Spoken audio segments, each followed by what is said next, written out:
তো দেখো সকাল সকাল বসে গেলাম একটু সবজি কেটে নিচ্ছি, কারণ এগুলো দিয়ে মুড়ি খাবার করে নেব।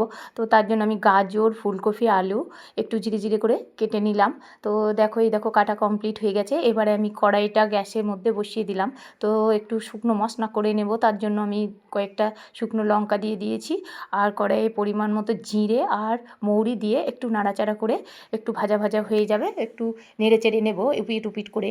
তো তারপরে দেখো ভাজা ভাজা হয়ে যাওয়ার পর আমি সেটাকে নামিয়ে রেখে দেবো।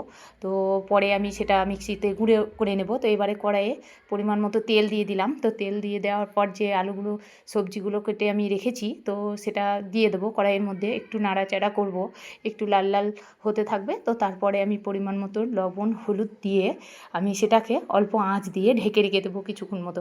তো এইভাবে দেখো উল্টে পাল্টে ভেজে নেব। তো তারপরে পরিমাণ মতো জল দিয়ে আমি সেটাকে ঢেকে রাখবো। তো এদিকে দেখো মশলাটা আমি গুঁড়ে নিচ্ছি।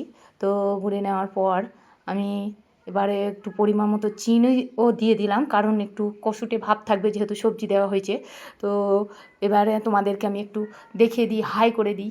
তো তার জন্য আমি আমার দিকে একটু ক্যামেরাটা ঘুরিয়ে তোমাদেরকে হাই করে দিলাম। এদিকে আমার গুঁড়ো মশলা হয়ে গেছে। তো দেখো এই দেখো ভাজাও কমপ্লিট। তো আমি গুঁড়ো মশলাটা দিয়ে দিলাম।